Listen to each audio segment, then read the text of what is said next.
Hoće li se neko time pozabaviti, gospodine Pupovac? To može čak i SDSS ili Srpsko narodno vijeće podnijeti kaznenu prijavu ili nešto tog tipa. Pa mi upravo o tome razgovaramo danas i analiziramo ukupan transkript toga okrugloga stola i izjave koje su dane na preskonferenciji od pojedinih učesnika toga okrugloga stola, od kojih neke od tih izjava izgledaju kao utužive. Predsjednik Sabora je za to sve mogao znati i trebao znati. I istovremeno ima kazneni zakon. Te analize pokazuju da nema na stotine hiljada ljudi, da su naprosto ubijeni, poginuli. Smo nastojali spasiti doktora Šretera, a ne otežati i istovremeno pogotovo podržati da se prema njemu postupa neljudski i da mu se uskrati pravo na život, odnosno da ne znam pod kojim okolnostima zapravo izgubi život. Pa što se tiče sadašnjih odnosa između nas i vlasti u Beogradu, one su takve da nekih radnih odnosa nema. Dobrodošli u podcast Bez uređivačke politike. U Hrvatskom saboru održan je okrugli stol koji je nazvan skandaloznim, na kojem se govorilo o Jasenovcu, ali na jedan neprihvatljiv način za mnoge. Umanjivao se broj žrtava, pa čak i potpunosti negiralo postojanje logora smrti u Jasenovcu. O tome samo za podcast Brezom govori Milorad Pupovac, predsjednik SDSS-a. Gospodine Pupovac, hvala vam što govorite za podcast Brezom. Hvala i vama na prilici da razgovaramo o ovoj teškoj temi. Teška tema, je li moguće da u 2025. godini u Hrvatskoj kao članica Europske unije, u Hrvatskom saboru se organizira još se nazove znanstveni skup na kojem se u potpunosti negira postojanje žrtava i logora smrti u Jasenovcu? Kako ste vi to doživjeli? Pa kao što vidite, moguće je da se to organizira, moguće je zato što postoje političke stranke, postoje zastupnici koji očito dijele mišljenje sa ljudima, uvjerenje sa ljudima koji stoje na stajalištu ili radikalne relativizacije ustaških zločina u vrijeme Nezavisne države Hrvatske, kvislinške tvorevine, zločinačke po svojoj naravi, i s druge strane da značajno ne samo umanjuju, nego kao što ste rekli, negiraju zločine koje su ustaše počinile na području logora Jasenovac, karakterizirajući ga kao logor radni u kojem je bilo zabave, u kojem je bilo svega, a ne masovnih likvidacija i prije ulaska u logor i nakon dolaska, dovođenja ljudi u logor i kasnije na različite načine mučenja i likvidiranja. Ajmo sad na odgovornost, gospodine Pupovac. Kako je moguće da evo i predsjednik Sabora, Jandroković, koji treba voditi računa o ugledu Hrvatskog sabora, je zapravo dozvolio da se organizira jedan takav skup koji se zove, rekao sam već, znanstveni, ali zapravo malo toga ima znanstvenog. Ne govorim to ja, to su zapravo ocjene mnogih u javnom prostoru koje vidimo i danas, a i jučer u svim brojnim reakcijama u hrvatskim medijima. Postoji li tu čak i kaznena odgovornost? Što se tiče odluke predsjednika Hrvatskoga sabora, gospodina Jandrokovića, on se pozivao na Poslovnik Hrvatskoga sabora, u kojem naravno nema odredbi koje bi govorile o tome što može biti, o čemu se može ili ne može raspravljati kad su posrijedi klubovi zastupnika Hrvatskoga sabora. Jer naprosto teško je zamisliti da bi se Sabor koristio kao govornica, kao mjesto za puštanje ljudi koji nisu znanstvenici, pogotovo nisu znanstvenici stručni, kvalificirani, afirmirani i priznati kao znanstvenici od strane domaće i međunarodne zajednice za pitanje holokausta, pitanje genocida, Samudar i Pena kad su posredi Romi. Dakle, i nisu uopće stručni ni kvalificirani za historiju Drugog svjetskog rata, niti za historiju NDH. Pa dobro, sigurno je Jandroković znao o kakvom se skupu radi, kao što su svi znali, znao je ko će biti sudionici, je li trebao ne zabraniti, nego jednostavno ne dati dozvolu da se to održava u Hrvatskom saboru? Moglo se održati bilo gdje u Hrvatskoj.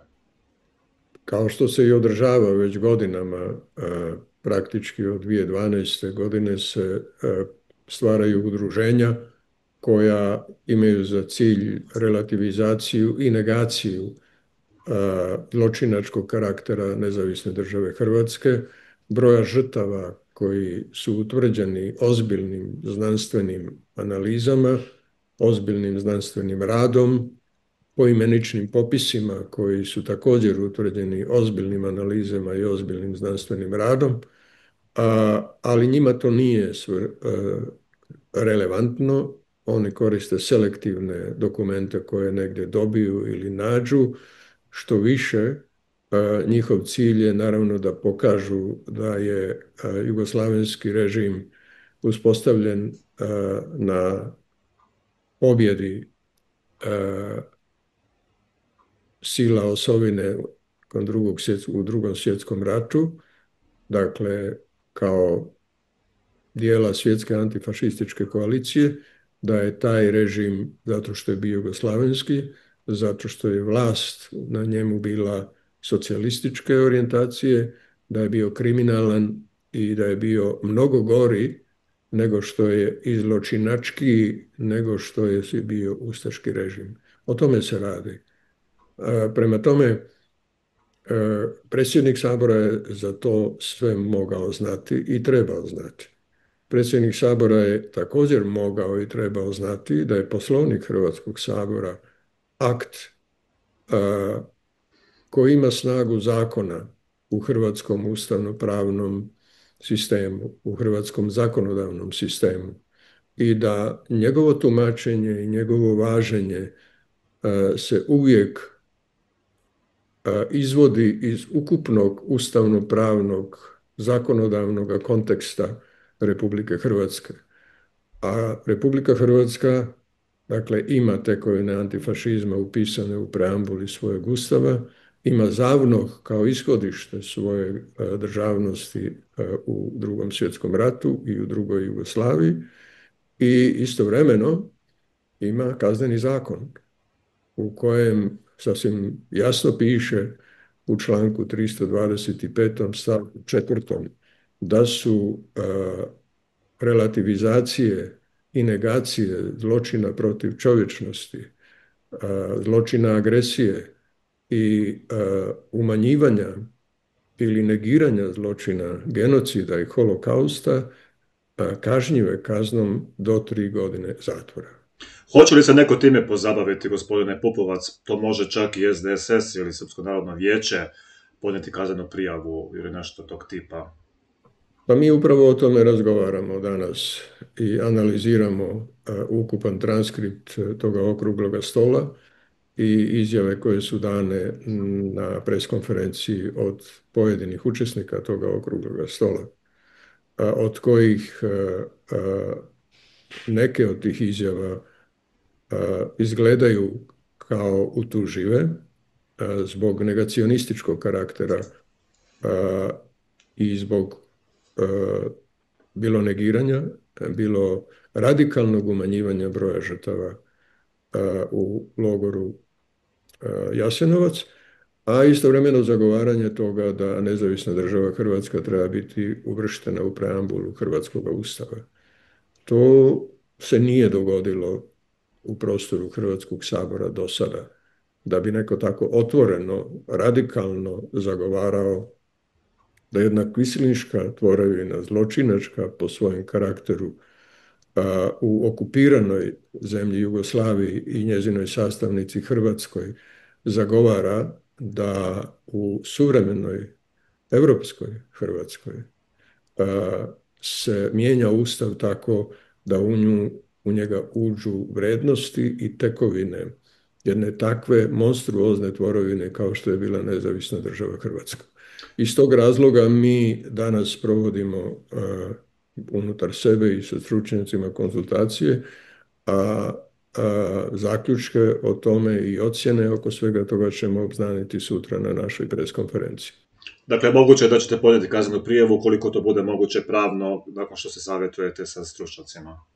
Upravo tako, ukoliko nađemo osnovanost, bilo u domaćem zakonodavstvu, bilo u konvencijama, europskim konvencijama ili međunarodnim konvencijama čija je Republika Hrvatska potpisnica, bilo u presudama međunarodnih sudova kao što je Europski sud za ljudska prava, ukoliko nađemo uporište za to, jer i te presude su sada sastavni dio hrvatskog pravnog poretka. Mi ćemo to uraditi. Ajmo sad vidjeti o čemu se govorilo na tom okruglom stolu. Prije toga podsjetnik da je i Muzej Jasenovac, dakle to hrvatska institucija, utvrdila poimence 83.000 žrtava logora smrti u Jasenovcu. Dakle, sudionici na tom okruglom stolu i to su zapravo nisu uzeli kao relevantno. Tamo se govorilo da je to radni logor u koji se zapravo rado dolazilo, da su đaci iz cijele NDH dolazili tamo, pa da su se slali pokloni od članova obitelji. Gdje to se vodi? Je li to, malo reći, revizionizam? Dakle, u redu je znanstveno promatrati bilo koju temu, ali treba se ponuditi neke nove znanstvene dokaze koji će možda pobiti ovo što je do sad utvrđeno. Ali govorimo li tu o tome ili o zapravo potpunoj negaciji nečeg što se dogodilo? Bogoljub Kočović, prvi jugoslavenski istraživač, demograf koji se pozabavio pitanjem žrtava Drugom svjetskom ratu na prostoru Jugoslavije i objavio to u svojoj knjizi 85. godine. U svojoj drugoj knjizi u kojoj komentira reakcije i komentare na tu istu njegovu knjigu, on takve ljude i takve izjave zapravo smatra neznanstvenim i smatra takvim da nisu vrijedne rasprave. Ima više takvih koji su se osvrtali na njegovu knjigu i nastojali negirati već tada, dakle u 80. godinama, bilo da je riječ o ljudima koji su bili u emigraciji, bilo da je riječ o ljudima koji su bili negdje drugdje, koji su zastupali negacionističke stavove i nastojali promovirati ideju da su ustaše bile veće žrtve nego što su to bile njihove žrtve. I da su žrtve ustaške zapravo izmišljotina jugoslavenskoga, kako kažu, komunističkog režima i pri čemu jednako negativno misle i u jugoslavenskom, pridjevu jugoslavenskom i pridjevu komunističkom. I koriste međunarodne okolnosti i promjene sistema nastale 90. godina da bi afirmirali pod demokratskim okruženjem, da bi afirmirali ove svoje ideje stare praktički otkako postoji emigracija i otkako postoje emigrantski pokreti među kojima postoje ljudi koji se silno trude da dokažu da su nevino bili optuženi. Nisu bili nevino optuženi, možda su neki ljudi nevino stradali bježeći, naročito civili, možda i zarobljeni vojnici, ne možda nego sigurno i zarobljeni vojnici, ali žrtve, ukupne žrtve su poznate i u broju, dakle ne samo kod Kočevića na prostoru NDH i na prostoru bivše Jugoslavije, preciznim, pouzdanim analizama statističkih podataka koji su na raspolaganju od 1931. godine, kad je izvršen zadnji popis prije Drugog svjetskog rata, i do 1948. kad je izvršen prvi popis nakon Drugog svjetskog rata. Te analize pokazuju da nema na stotine hiljada ljudi, da su naprosto ubijeni, poginuli. i da nema na stotine hiljada ljudi koji su izbjegli i otišli u druge dijelove svijeta i da nema na također na stotine hiljada ljudi nerođenih koji bi inače bili rođeni. I iznose precizne brojke, a da ja sad to ne iznosim ovdje i ne opterećujem vaše gledaoce, ni vas, upućujem na te knjige kao i na knjigu Vladimira Žerjevića, hrvatskog demografa i statističara, koji je došao do sličnih rezultata kao što je došao Bogoljub Kočević i koji svi ozbiljni istraživači, uključujući i Slavka Goldsteina kao čovjeka koji je vjerojatno jedan od najboljih poznavalaca Drugog svjetskog rata i napisao jednu od najznačajnijih knjiga u postjugoslavenskom periodu o Hrvatskoj u Drugom svjetskom ratu i stradanju u Drugom svjetskom ratu, a knjiga se zove 41. godina koja se vraća. Kao što reče jedan komentator u svojoj kolumni jučer, doista ovaj okrugli stol najbolje pokazuje kako se 41. vraća.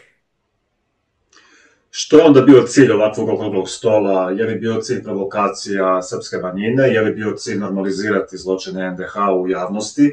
Je li bio cilj normalizirati i kod drugih sudionika vlasti u Hrvatskoj, da ako je HDZ dozvolio, prvo u Saboru ono što je bilo ZDS, pa sad i ovaj okrugli stol, jer je sljedeće onda i da se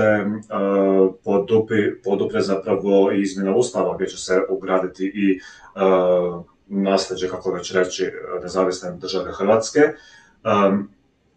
Kamo sve to vodi zapravo? Pa atmosfera je ukupna atmosfera od jula mjeseca, od srpnja mjeseca u Hrvatskoj takva da se nakon koncerta na hipodromu Marka Perkovića Thompsona, a i prije samoga koncerta, stvara jedna vrsta relativizacije u pogledu toga što je što i tko je tko.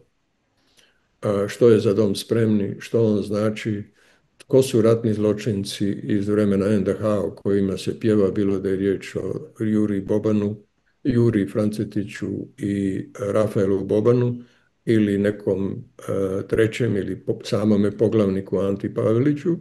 Dakle, sve je na neki način relativizirano do te mjere da je moguće tvrditi da to nema veze sa NDH, da je to ima veze sa ratnim raspadom, sa ratom u Hrvatskoj 91. 95.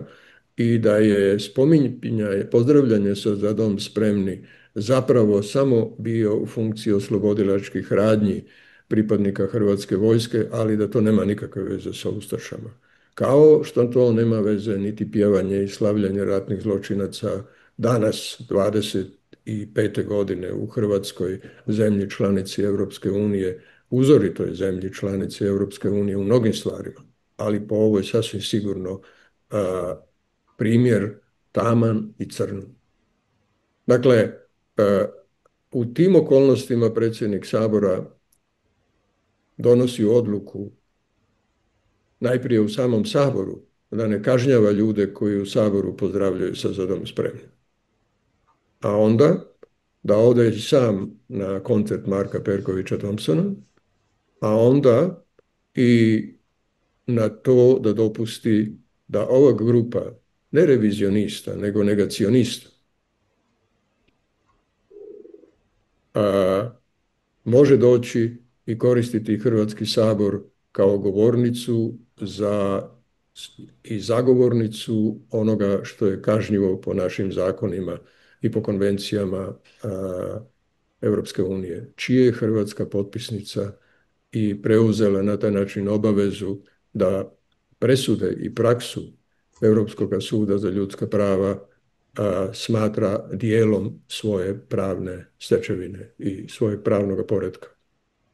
A što mislite, gospodine Pupova, zašto nema reakcije prije svega Europske unije na ovo što se ljetos događalo, pa Thompson, SDS i sad je ovaj okrugli stol? Pa nema reakcije zato što se, nažalost, Europska unija mijenja i sama.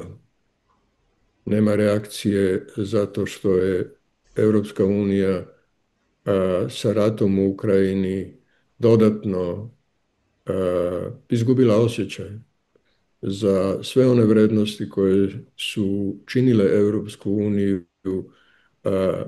Europskom unijom u pravom smislu te riječi, dakle savezom mira, najviših vrijednosti ljudskih i manjinskih prava, vrednosti liberalno-demokratskog i socijaldemokratskog političkog poretka. To, nažalost, danas u Europskoj uniji nije više dominantan tip vrednosti. Te vrednosti, kao i pitanje toga što se događa u pojedinim zemljama, su ozbiljno narušene, a to znači da je narušena i sama stabilnost onoga što predstavlja pravne stečevine, ustavne vrednosti same Europske unije. A zaštita od zloupotrebe slobode govora i zaštita od rehabilitiranja poraženih snaga u Drugom svjetskom ratu Europe i njezine budućnosti, bojim se da slabi.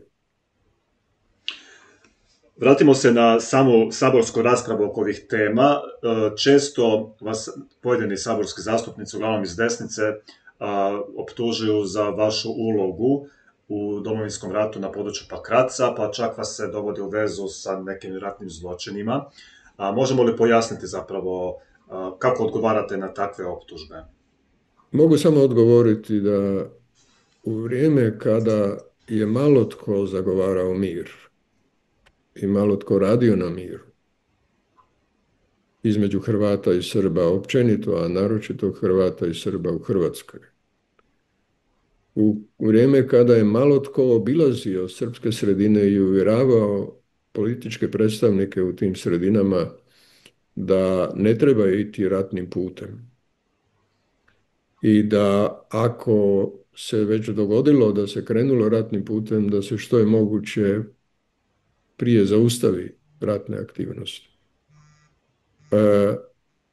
Među tim malobrojnim ljudima bio sam jedan od istaknutijih aktivista i predavnik ljudi o čuvanju mira i povratka mira. U jednoj takvoj misiji koju sam imao na području Zapadne Slavonije u jesen 1991. godine, da bi se razgovaralo o tome da se zaustavi daljnja eskalacija i daljnje sukobljavanje ratno, sastao sam se sa političkim i ratnim vojnim predstavnicima Srba na širem području Pakraca i Lipika i istovremeno i razgovarali smo o tome što i kako se može, što je njihovo mišljenje o tome, da li su spremni da se zaustave ratni sukobi i da li su spremni razgovarati. I istovremeno, s obzirom da smo znali da postoje dva čovjeka, dva liječnika, koja su zarobljena, jedan sa srpske, jedan sa hrvatske strane. Jedan iz Pakraca, drugi iz Petrinje. Iz Pakraca dr. Šreter, a iz Petrinje dr. Kostić. I na kraju i na margini sa jednim od ljudi sam se raspitao da li je moguće odpočeti razgovor o tome da se napravi neka vrsta oslobođenja i puštanja doktora Šretera. I to sam prenio onome kome sam trebao prenijeti. Nažalost, i moju veliku žalost, nije došlo do pozitivnog napretka kad je posrijedi doktor Šreter. I on je preminuo u okolnostima za koje vjerujem da su bile nehumane. Vjerujem da su bile neljudske i sasvim sam siguran da ljudi koji su odgovorni za takvo postupanje ljudi koji bi se trebali suočiti sa pravdom. A Želite reći da zapravo ste pokušavali spasiti doktora, ali vas optužuju da ste zapravo nešto skroz drugo, obrnuto od toga. upravo tako.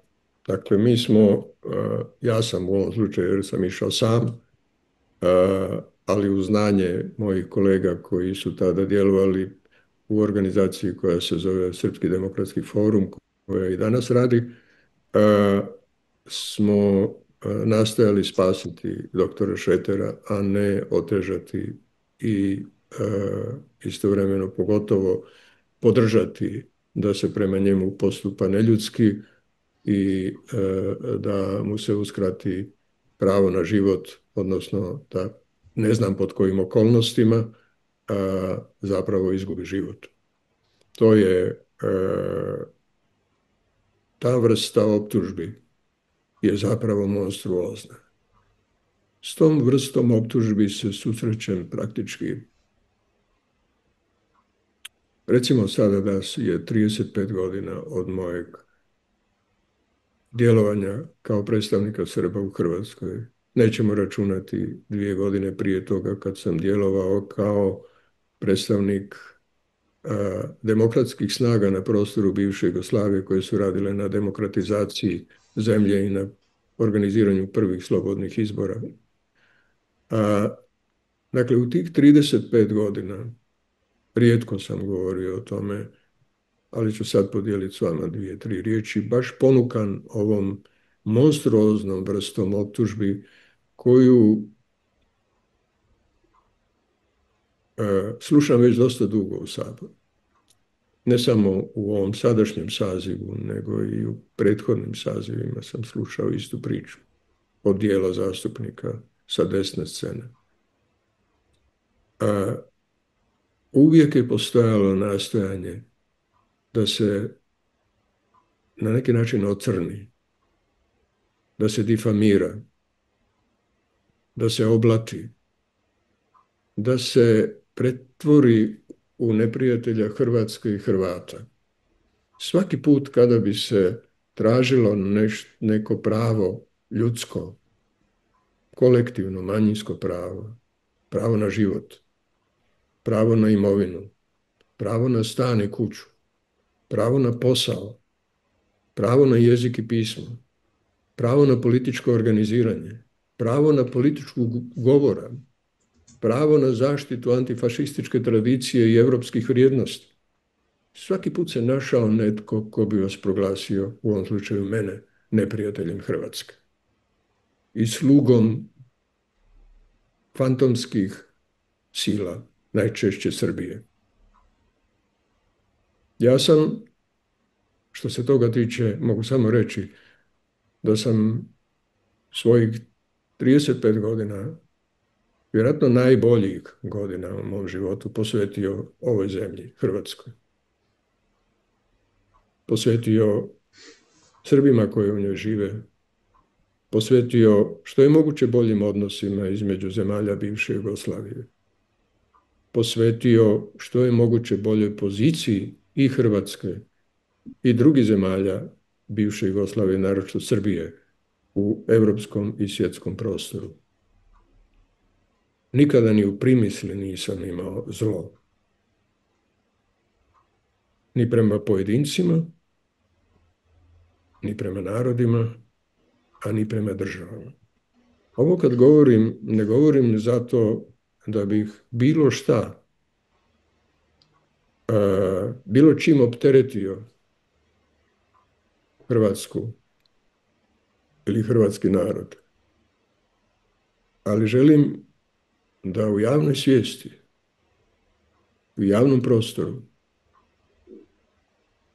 bude znano da to jeste jedan oblik progona, permanentnog i trajnoga progona.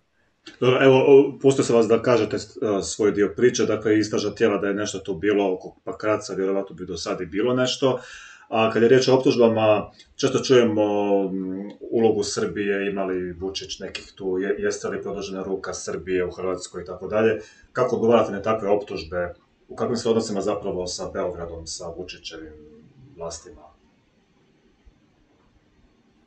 Pa što se tiče sadašnjih odnosa između nas i vlasti u Beogradu, one su